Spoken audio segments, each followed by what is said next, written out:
right, Raymond, thank you for the time as always. And my first question for you today is about your opponent, Peter Stenonek.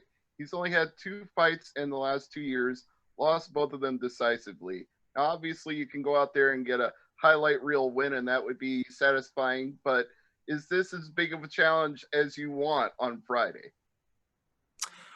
For me, obviously the world has kind of been, shut down and stuff.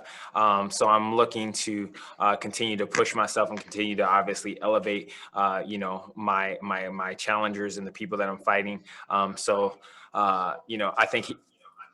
I think he's going to be a very challenging opponent. I don't think he's definitely any pushover just because somebody lost a match or two doesn't, define them as who they are as a fighter. But I am looking to take on bigger and badder, prey if that's what you're asking, because I do consider myself an elite athlete and I want to go for the Bellator gold, which is Douglas Lima. So that is my goal. That is my target right now. So this is just another stepping stone in for me to get into that direction. I'm not overlooking him by any means. He has a great kickboxing record. He has lost his last couple matches, but he has, I think, at least 9 MMA fights to my 3. So if you look at it as experience in MMA, he actually has a lot more than I do. That's true. And you're somebody who knows a lot about not being defined by a loss because your MMA career didn't start out the way that you would have hoped it would. So you've been very resilient in that area, even though you were already a world champion in kickboxing. So with all that experience weighed in, those credentials in kickboxing and your renewed improvement in MMA, how far away are you from Douglas Lima if you keep winning? I honestly don't feel that I'm that far away from Douglas Lima. I'm continuing to evolve as a person, as a fighter. I don't honestly think that I'm too far away. I'm just, kind of fixing up a couple things with my jiu-jitsu and my wrestling. I've got Joe Murphy, who's helping with my jiu-jitsu. I've got an amazing coach in Mark Munoz. And now I'm with Training Lab with Juan Archuleta, TJ Dillashaw, and Coach Sam Calavita. So my cardio is absolutely amazing right now. I don't think I'm honestly that far. I actually have something I would like to present to Bellator in the future is I am the Bellator kickboxing world champion, and I have that experience with me.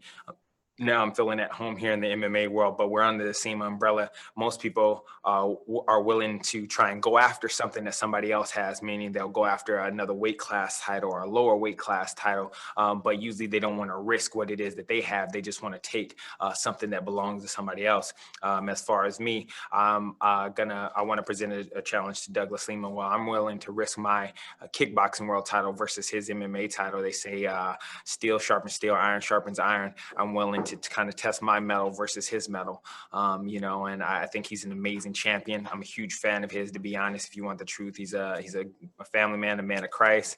He's a little bit crazy because he swims with sharks and stuff like that. I follow him on his IG and stuff, but I'm looking forward to having an opportunity to share in the octagon. So no disrespect to him, but he understands that he is the wizard. I'm off to see the wizard. I don't want to have to go down the yellow brick road and see all these different people on the way. I want to go straight to seeing him, and challenging him for what it is that he owns right now.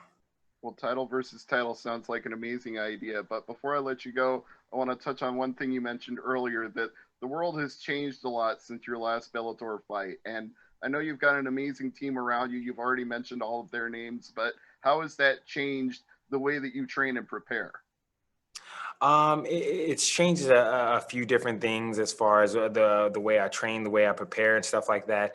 Fortunately, I'm my own business owner, world champion karate in the city of Orange. So I have the keys to my own city, so to speak. So I have the ability to go in and train 24 hours a day, 7 days a week. I train also over at Training Lab in Placentia with Mr. Calavita. And they actually have been doing a great job of making sure they're keeping all the athletes safe safe. They've been doing a weekly test with us, just to make sure that, we're doing COVID tests, we're doing temperature checks, we're doing all these different types of tests to make sure that our athletes are staying safe.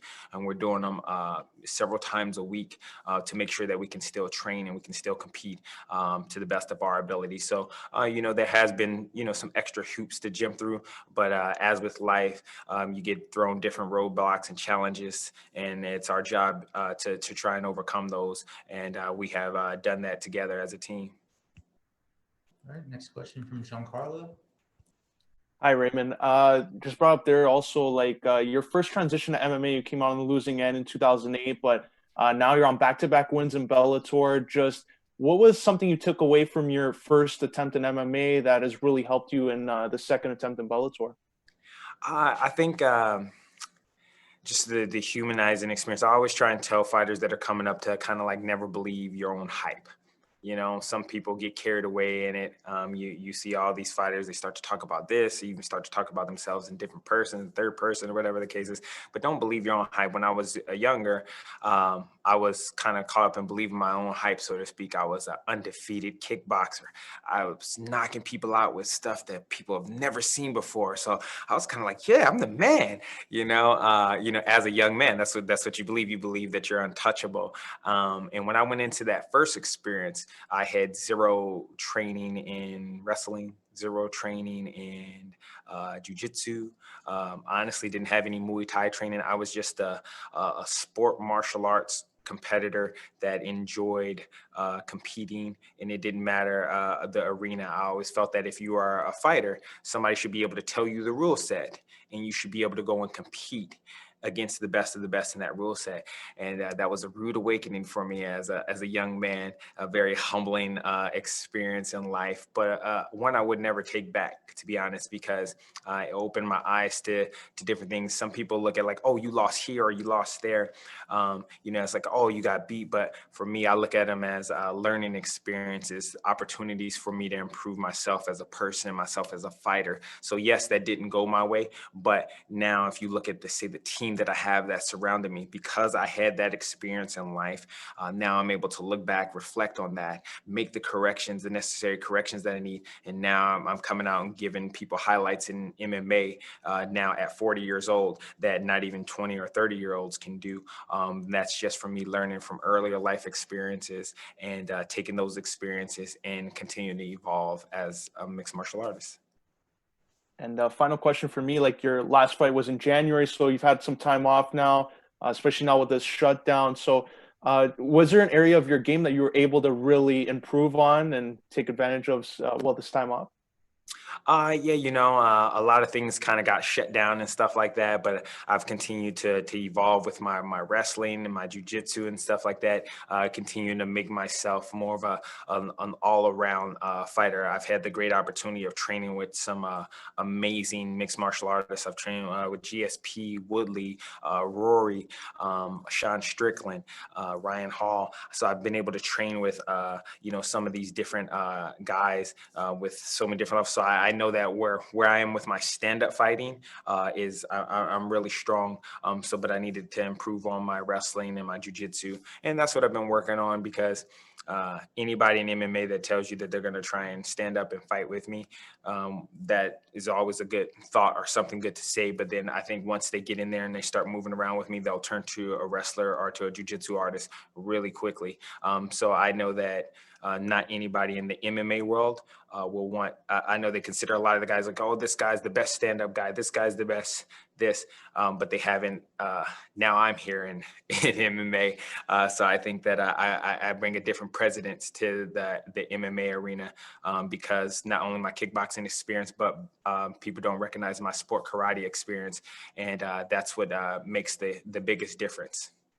So I've improved in those areas, though, but in my jiu-jitsu and my wrestling, a whole lot with Mark Munoz and Joe Murphy. All right, next question, Rick Sanchez. Hi, can you hear me? Hello? Yeah, we can hear you. All right. My question is, with your fight coming up this Friday, how mentally prepared are you to be back in now in the Bellator cage? And now, like right now, what's going on with this pandemic? That's an awesome question. I mean, as far as there's a lot of different things going on in the life and or in the world. So I think it's giving people an opportunity to spend time with their family, to enjoy their loved ones, but it's also put a reality check. We've lost a lot of great people. I'll just even say superheroes. We lost the Black Mamba, we lost the Black Panther. So for me, I look at this as a great opportunity to go out and to be able to perform and become that superhero kind of for the public. I get to fight. I'm honored to be able to fight on 9/11 when it's a day in our history where we've we lost a lot of good people to acts of violence. And there's a lot of say violence going on in the world right now because of different things, different beliefs, different bigotries that people feel. So I think it's awesome to have the opportunity to go out and to excuse me. Don't worry, I'm COVID free. Doesn't come through the. I hope it doesn't come through the camera now. But there's a lot of different different things that are going on in the world, and so for me that for Bellator and Paramount Network to give us the opportunity and the platform to go out and to inspire people or to relate to people, or and that's what I look at it as what I do. That's why I go out and I perform the way I perform. That's why I fight the way that I fight, is to go out and to be able to inspire people that. So my mind is always focused. I'm always ready to fight world-class athletes. I do it on a daily basis. I don't think it'll make it any different. But like I said, I'm honored to be able to fight on 9/11. Jay? Thanks very much. And Raymond, you talked about age and the wisdom you've acquired. In a sense, do you feel like a bit of a late bloomer when it comes to MMA? And does that mean you might be able to carry on a little bit longer into your 40s than perhaps otherwise? Yeah, no, that's an awesome question. A lot of people ask me, they're like, okay, man, you're like, even when I'm going to get I had to do extra medical stuff this time, with the doctors and stuff because I'm 40. So a lot of people are like, oh, how much longer are you going to do this? The beautiful thing is that I come from a different background than the typical MMA person. I'm not the typical MMA athlete. Obviously, even the way I fight is not typically like an MMA fighter, say, would fight. So I come from a sport martial arts background, come from as a martial artist.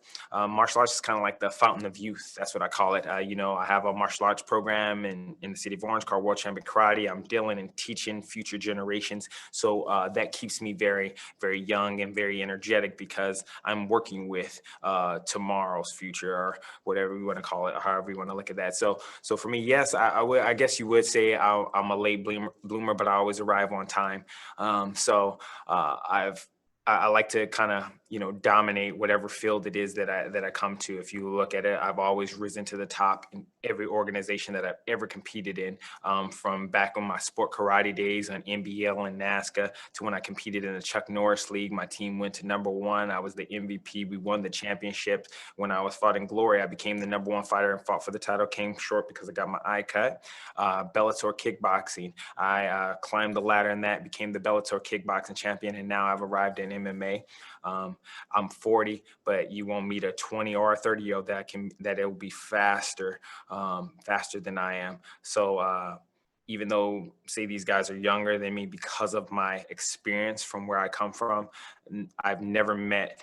And this comes from even competing and sparring against some of the top guys like GSP, Woodley, Rory, all these guys. I'm always even faster than all of them. A couple of my sparring partners were in their 20s, and I'm still 10 times faster than they are. And I think it's just from my background. So yes, late bloomer, but late to the party. But I'm here, and I'm bringing a whole new dynamic to the game.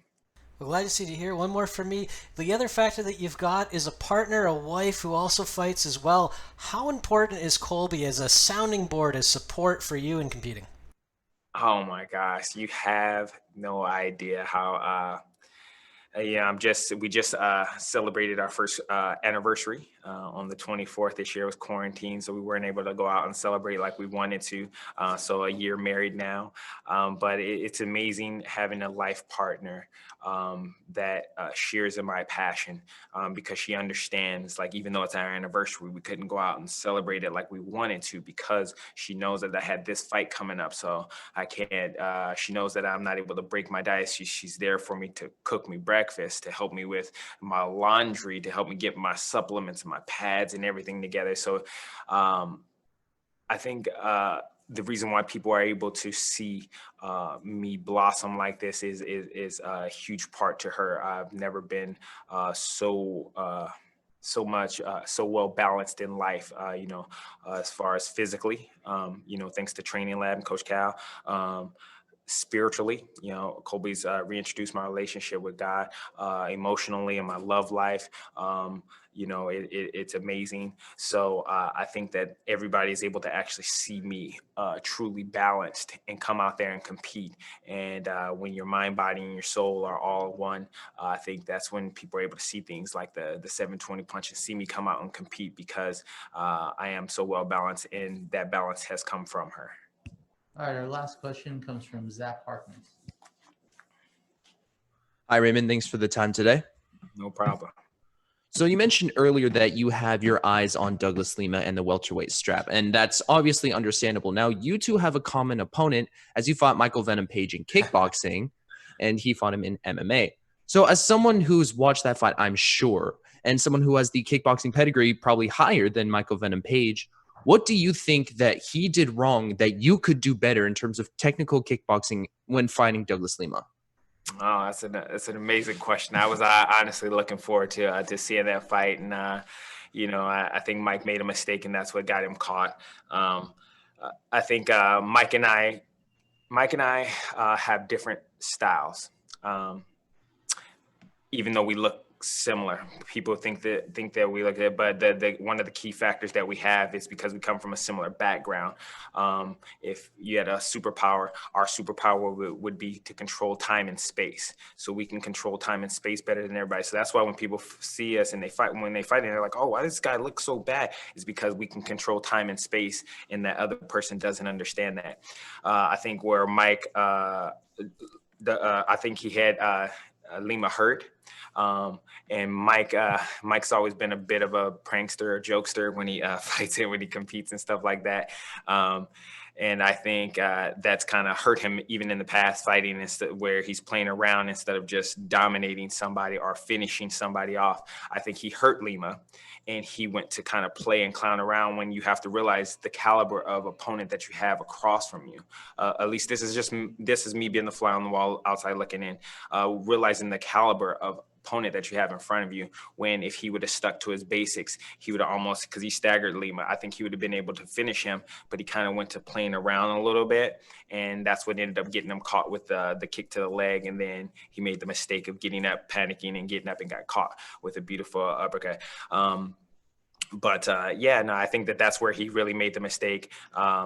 Mike and I are two completely different fighters. If you look at our offense, you look at our defense, you look at our skill set as far as what techniques we throw and the volume that we put out, I think it would be an entirely a different fight. And I think Lima is probably one of the best stand-up fighters, all around welterweights in the world. Whether people want to give him the credit where it's due or not, he's an awesome, amazing stand-up fighter. And I think like I said, he's one of the best, and he's kind of ran through the entire division, but now I'm here in the division, and I'm a different animal when it comes to that. So I would love the opportunity to go out and test my skill set. And that's, like I said, no disrespect towards him or towards Mike. I think they're both amazing athletes. I would love to see that fight again, see Mike grow, because that's the first opportunity that someone's ever put him back where he's had to evolve and had to grow as a person, as a fighter. And I think Mike's an amazing athlete. I think Lima's an amazing champion. Like I said, he was considered the best stand-up artist in MMA, but now you have to realize that I am here in MMA, not just in the kickboxing world anymore. All right, and thank you very much. With that, we